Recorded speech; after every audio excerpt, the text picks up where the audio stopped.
নমস্কার। আজকে আমরা আলোচনা করব, এখানে তোমরা দেখতেই পাচ্ছ যে অ্যান্টিবডির গঠনের ছবি, চিহ্নিত চিত্র এখানে আঁকা আছে। আজকে আমরা আলোচনা করব অ্যান্টিবডির গঠন সম্পর্কে। তো অ্যান্টিজেন বা অ্যান্টিবডি এইটা তোমরা ক্লাস 10 স্ট্যান্ডার্ডে তোমরা একটা প্রাথমিক ধারণা পেয়েছো। যেরকম ধরো অ্যান্টিজেন বলতে আমরা কি বুঝি, যে দেহে প্রবিষ্ট যে সমস্ত বিজাতীয় জীব, অর্থাৎ যেগুলো শরীরে প্রবেশ করলে কি হয় না, আমাদের ইমিউন সিস্টেম অ্যাক্টিভ হয়ে যায় এবং সে অ্যান্টিবডি রিলিজ করা শুরু করে দেয়, এবং অ্যান্টিবডি কি করে ওই জীবাণুটিকে প্রতিহত করতে সচেষ্ট হয় এবং জীবাণুটিকে প্রতিহত করে। তো অ্যান্টিজেন অর্থাৎ কি না, এই যে বললাম বিজাতীয় জীব অর্থাৎ ব্যাকটেরিয়া, ভাইরাস, এইগুলোকে বলা হচ্ছে অ্যান্টিজেন। আর অ্যান্টিবডি কি, গঠন করার আগে জেনে নিতে হবে যে অ্যান্টিবডি কি। দেখো, দেহে প্রবিষ্ট নির্দিষ্ট অ্যান্টিজেনের প্রভাবে বি লিম্ফোসাইটের অন্তর্গত প্লাজমা কোষ থেকে যে গ্লাইকোপ্রোটিন উৎপন্ন হয়, যা ওই নির্দিষ্ট অ্যান্টিজেনকে ধ্বংস বা প্রতিরোধ করতে সক্ষম হয়, তাকে অ্যান্টিবডি বা ইমিউনোগ্লোবিউলিন বলে। তাহলে অ্যান্টিবডিকে আর কি বলা হয়? অ্যান্টিবডি বা ইমিউনোগ্লোবিউলিন। তাহলে এটা এক ধরনের গ্লাইকোপ্রোটিন, তাই তো সংজ্ঞাতেই বলা হলো।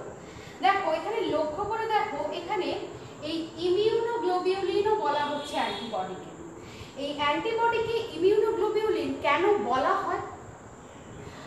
এই অ্যান্টিবডি বা ইমিউনোগ্লোবিউলিনের যদি কেমিক্যাল নেচার, রাসায়নিক প্রকৃতি যদি দেখা হয়, তাহলে দেখা যাবে যে অ্যান্টিবডি রাসায়নিক দিক থেকে প্লাজমা প্রোটিনের অন্তর্গত গ্লোবিউলিন প্রোটিন দ্বারা গঠিত।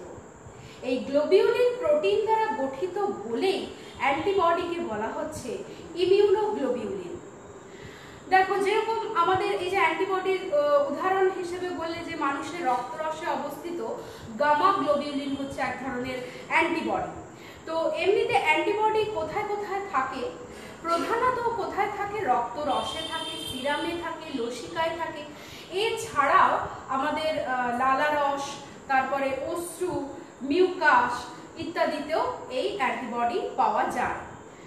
এখন আমরা পড়ব যে অ্যান্টিবডির প্রাইমারি স্ট্রাকচার, অর্থাৎ অ্যান্টিবডির প্রাথমিক গঠন সম্পর্কে জানব।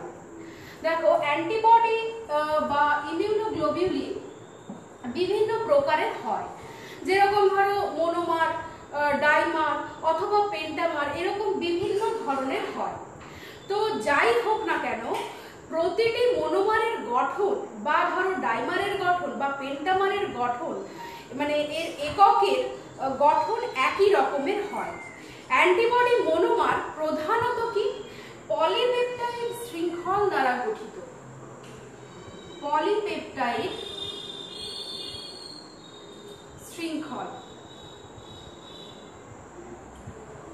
পলিপেপটাইড শৃঙ্খল দ্বারা গঠিত। এবং এই ছবিটার দিকে তাকাও, এর গঠনটা খানিকটা কিরকম, একটা ওয়াই শেপেড গঠন, অর্থাৎ এই অ্যান্টিবডি পলিপেপটাইড শৃঙ্খল দ্বারা গঠিত ওয়াই আকৃতি গঠন বিশিষ্ট হয়ে থাকে। এই অ্যান্টিবডির গঠনে মূলত আমরা কি কি পড়ব? 1 নম্বর পড়ব এই যে পলিপেপটাইড শৃঙ্খল। 2 নম্বর আলোচনা করব এর স্থায়ী অঞ্চল সম্পর্কে। আর 3 নম্বর আলোচনা করব অ্যান্টিবডির যে বিভিন্ন অংশ, প্রথমেই পলিপেপটাইড চেন, এরপরে অ্যান্টিবডির বিভিন্ন অংশ পড়ব, অর্থাৎ স্থায়ী অঞ্চল, ভেরিয়েবল রিজিয়ন, এছাড়া লুপ, ডোমেইন, হিঞ্জ অঞ্চল, এগুলো সম্বন্ধে আলোচনা করব। তো প্রথমেই আসছি এই পলিপেপটাইড শৃঙ্খল সম্বন্ধে। দেখো, পলিপেপটাইড চেন বা পলিপেপটাইড শৃঙ্খল, প্রতিটি অ্যান্টিবডির মোনোমারের 4টি পলিপেপটাইড শৃঙ্খল থাকে। এখানে তোমরা দেখতেই পাচ্ছ 4টে পলিপেপটাইড শৃঙ্খল আছে এখানে, শৃঙ্খল দ্বারা গঠিত। এদের মধ্যে দুটো দেখো ছোট ক্ষুদ্রাকৃতি, এগুলোকে বলা হচ্ছে লাইট চেন। এই যে এল শৃঙ্খল বা লাইট চেন বা হালকা শৃঙ্খল বলা হয়। আর দুটো আছে একটু দীর্ঘাকৃতি, যেগুলোকে বলা হচ্ছে হেভি চেন, এগুলোকে বলা হচ্ছে ভারী শৃঙ্খল বা হেভি চেন। তাহলে লাইট চেন আর হেভি চেন। প্রতিটি পলিপেপটাইড শৃঙ্খলের একটি প্রান্তে দেখো অ্যামিনো মূলক, এই যে NH3+ মূলক দেখো রাখা আছে, মানে লেখা আছে, তো এই অ্যামিনো মূলক থাকছে। এই প্রান্তকে তাই বলা হচ্ছে এন টার্মিনাস। এই অঞ্চলকে বলা হয়ে থাকে এন টার্মিনাস, যেহেতু অ্যামিনো মূলক থাকে। আবার ঠিক এর অপর প্রান্তে দেখো আছে কার্বক্সিল মূলক, COO- দেখো কার্বক্সিল মূলক থাকে, তাই এই অঞ্চলকে বলা হচ্ছে সি টার্মিনাস। নেক্সট আমরা আলোচনা করব দেখো এই যে ওয়াই আকৃতির গঠন বিশিষ্ট অ্যান্টিবডি মনোমার, এর বাহু দুটির প্রতিটিতে, দুটো বাহু তো, এই যে দুটো বাহু, এই দুটো বাহুর প্রতিটিতে একটি লাইট চেন এবং একটি দেখো হেভি চেন আছে, প্রতিটিতে আছে। এখানেও দেখো লাইট চেন, এখানেও লাইট চেন, এখানেও আছে হেভি চেন, তো এই রকম থাকে। তো বাহু দুটি যে হেভি চেন আছে দেখো, এই হেভি চেনের বাকি অংশ মনোমারটির একটি দণ্ডাকার গঠন সৃষ্টি করেছে, যেটাকে স্টেম বলা হচ্ছে। এই স্টেম গঠন করে। নেক্সট হচ্ছে দেখো একই শৃঙ্খলের ও দুটি পৃথক শৃঙ্খলের অ্যামিনো অ্যাসিডের মধ্যে কি বন্ড থাকে, এই ডাইসালফাইড বন্ড লক্ষ্য করা যায়। খুব ইম্পর্টেন্ট যে এখানে কি ধরনের বন্ড লক্ষ্য করা যায়, সেটা হচ্ছে ডাইসালফাইড বন্ড, অর্থাৎ এইরকম ডাইসালফাইড বন্ড দ্বারা যুক্ত থাকে। এই হেভি চেনে, এই যে হেভি চেন আছে, এই হেভি চেনে 400টি অ্যামাইনো অ্যাসিড এবং লাইট চেনে প্রায় 200টি অ্যামাইনো অ্যাসিড থাকে। এবার আমি আসছি অ্যান্টিবডির যে আদার বিভিন্ন অংশগুলো রয়েছে সেইগুলোতে। প্রথমে 1 নম্বর হচ্ছে পরিবর্তনশীল অঞ্চল।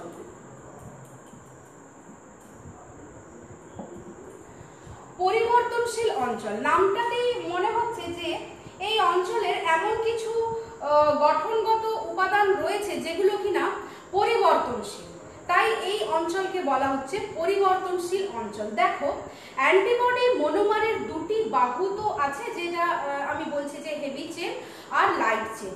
এই হেভি ও লাইট চেনের এন টার্মিনাসে বর্তমান অ্যামিনো অ্যাসিডগুলির সজ্জাক্রম সর্বদাই কি হয়, পরিবর্তনশীল, তাই এই অঞ্চলকে বলা হয়ে থাকে পরিবর্তনশীল অঞ্চল বা ভেরিয়েবল রিজিয়ন বলা হয়ে থাকে।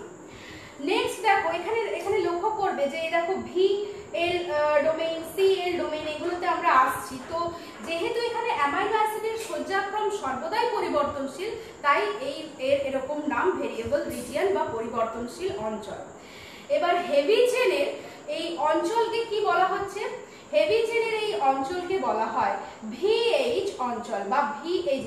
এখানে দেখো ডোমেইনে আমি আসছি, তো এই ভিএইচ অঞ্চল বলা হয়ে থাকে। এবং লাইট চেনের ওই অঞ্চলকে বলা হচ্ছে ভিএল অঞ্চল। নেক্সট হচ্ছে ভি অঞ্চলের অর্থাৎ কি, এই ভেরিয়েবল যে রিজিয়ন, এই ভেরিয়েবল রিজিয়নের প্রান্তে অ্যান্টিজেন আবদ্ধ হয়। এই প্রান্তগুলোতে কি হয় না, অ্যান্টিজেন বাইন্ডিং সিস্টেম থাকে, এখানে অ্যান্টিজেন গিয়ে বাইন্ড করে আবদ্ধ হয়। তো তাই ওই অঞ্চলকে বলা হচ্ছে অ্যান্টিজেন বন্ধনকারী অঞ্চল বা অ্যান্টিজেন বাইন্ডিং ফ্র্যাগমেন্ট, বা একে আরেকটাও নাম বলা হয়, এই যে বলছি না অ্যান্টিজেন বাইন্ডিং ফ্র্যাগমেন্ট, একে ফ্যাবও বলা হয়ে থাকে। ফ্যাব অর্থাৎ অ্যান্টিজেন বাইন্ডিং ফ্র্যাগমেন্ট, একে ফ্যাবও বলা হয়ে থাকে। এটি আবার প্যারাটোপ নামেও পরিচিত।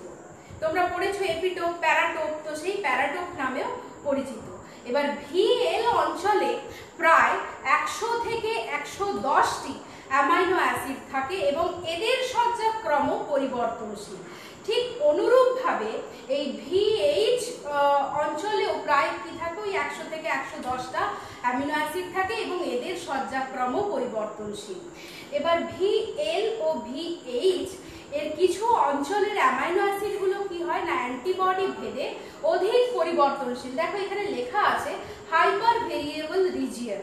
যেহেতু এরা অঞ্চল মানে অ্যামাইনো অ্যাসিডগুলো অ্যান্টিবডি ভেদে অধিক পরিবর্তনশীল, তাই ওই অঞ্চলগুলিকে বলা হচ্ছে হাইপার ভেরিয়েবল রিজিয়ন। যেহেতু এরা অতিমাত্রায় পরিবর্তনশীল, তাই একে বলা হয় হাইপার ভেরিয়েবল রিজিয়ন। এবারে আসছি স্থায়ী অঞ্চল সম্পর্কে।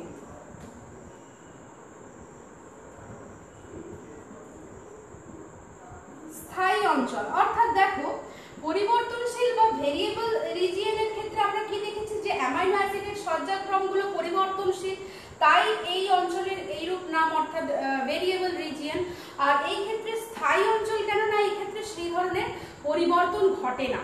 দেখো, এই হেভি চেন এবং লাইট চেনের উভয়েরই এই ভেরিয়েবল অঞ্চলের পরবর্তী অঞ্চল অর্থাৎ এই যে সি টার্মিনাস, এই সি টার্মিনাস পর্যন্ত বিস্তৃত অঞ্চলটির অ্যামাইনো অ্যাসিডের সজ্জাক্রম পরিবর্তনশীল নয়, তাই এই অঞ্চলকে স্থায়ী অঞ্চল বা কনস্ট্যান্ট রিজিয়ন বা সি রিজিয়ন বলা হয়ে থাকে। অর্থাৎ এখানে অ্যামাইনো অ্যাসিডের সজ্জাক্রম পরিবর্তনশীল হয় না, তাই একে কনস্ট্যান্ট রিজিয়ন বলা হয়ে থাকে। নেক্সট হচ্ছে দেখো, হেভি চেনের স্থায়ী অঞ্চলকে কি বলা হয়? হেভি চেনের স্থায়ী অঞ্চলকে বলা হচ্ছে সিএইচ অঞ্চল, এবং লাইট চেনের স্থায়ী অঞ্চলটিকে বলা হচ্ছে সিএল অঞ্চল, বা মানে এই লাইট চেনের জন্য বলা হচ্ছে কনস্ট্যান্ট রিজিয়ন যেহেতু, তাই একে বলা হচ্ছে সিএল অঞ্চল। তো নেক্সট যেটা আমরা পড়বো সেটা হচ্ছে যে সকল প্রকার যে অ্যান্টিবডির লাইট চেন, দুটো তো লাইট চেন আছে, দু প্রকারের হয়। একটা হচ্ছে কাপ্পা চেন আর একটা হচ্ছে ল্যামডা চেন। দুটি যে হেভি চেন রয়েছে, এই হেভি চেনের সিএইচ অঞ্চলের যে অংশ স্টেম গঠন করে, এই সিএইচ অঞ্চলের যে অংশ স্টেম গঠন করে, খুব মন দিয়ে দেখবে, তাকে কি বলা হচ্ছে? ক্রিস্টালাইজেবল ফ্র্যাগমেন্ট বা এফসি বলা হয়, ক্রিস্টালাইজেবল ফ্র্যাগমেন্ট বলা হয়ে থাকে। এবারে আসছে 3 নম্বর যে অংশ অর্থাৎ লুপ, ডোমেইন ও হিঞ্জ অঞ্চল সম্বন্ধে।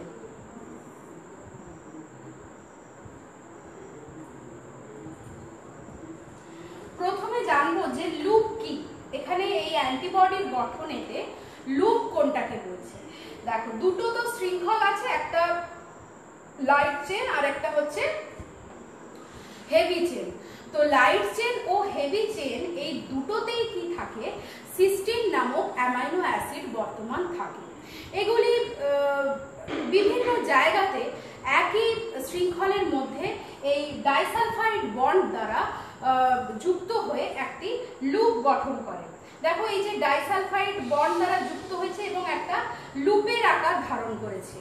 তো এই প্রতিটি লুপে প্রায় 60টি অ্যামাইনো অ্যাসিড অণু থাকে। এই হচ্ছে লুপ। নেক্সট আসছি যে ডোমেইন কি। প্রত্যেকটি লুপের উভয় পাশে কি থাকে? আবার 25টি, মানে প্রায় 25টি বলতে পারো যে অ্যামিনো অ্যাসিড অণু ও লুপটি নিয়ে গঠিত অঞ্চলকে ডোমেইন বলা হয়। অর্থাৎ এই যে বাইরে যে 25টা অ্যামাইনো অ্যাসিড এবং এই লুপকে নিয়ে গঠিত হয় ডোমেইন। ভিএইচ এবং ভিএল, এই যে ভিএইচ এবং ভিএল অঞ্চলের ডোমেইনগুলো যথাক্রমে কি নামে পরিচিত? দেখো, ভিএইচ ডোমেইন আর হচ্ছে ভিএল ডোমেইন। আবার এই কনস্ট্যান্ট রিজিয়নের ক্ষেত্রেও দেখো এই ডোমেইনগুলো কি নামে পরিচিত? সিএল ডোমেইন, মানে লাইট চেনের ক্ষেত্রে সিএল ডোমেইন, আর এইখানে মানে তোমার হেভি চেনের ক্ষেত্রে কি হয়েছে? সিএইচ ডোমেইন নামে পরিচিত। তো এই অ্যান্টিবডির হেভি চেনের যে ফ্যাব অঞ্চল আছে, অর্থাৎ ওই যে অ্যান্টিজেন বন্ধনকারী যে অঞ্চল, তো সেই ফ্যাব অঞ্চল এবং এফসি অঞ্চলের মধ্যবর্তী যে অংশ অ্যান্টিবডিকে অ্যান্টিজেনের সঙ্গে যুক্ত হতে সহায়তা করে তাকেই বলা হচ্ছে হিঞ্জ অঞ্চল। তো এই যে হিঞ্জ অঞ্চল অর্থাৎ এখানে অ্যান্টিজেনটা আঁকা নেই, যেখানে এই যে অ্যান্টিজেন এবং অ্যান্টিবডি যুক্ত হচ্ছে সেই জায়গাটাকেই বলা হচ্ছে হিঞ্জ অঞ্চল বলা হয়ে থাকে। তো এইখানে যেটা দেখতে পাচ্ছ যে তোমরা অ্যান্টিবডির গঠনটা এটা চিহ্নিত চিত্র সহকারে তোমাদেরকে করতে হবে। এই অংশগুলো ভালো করে দেখাতে হবে, অর্থাৎ এন টার্মিনাস, সি টার্মিনাস, এখানে disulphide bond, light chain, heavy chain, constant region, এগুলো ভালো করে দেখাতে হবে। তো অ্যান্টিবডির কাজ মূলত তো তোমরা বুঝতেই পারলে যে অ্যান্টিজেনকে প্রতিহত করাই হচ্ছে অ্যান্টিবডির কাজ, এবং দেহকে অ্যান্টিজেনকে প্রতিরোধ করে দেহকে সুস্থ স্বাভাবিক রাখতে সহায়তা করে। তো আজকে এই পর্যন্তই, আশা করি তোমরা বুঝতে পেরেছো। যদি কোনো সমস্যা হয় আমাকে অবশ্যই আমার সাথে কন্ট্যাক্ট করবে, আমাকে জিজ্ঞাসা করবে কোশ্চেন।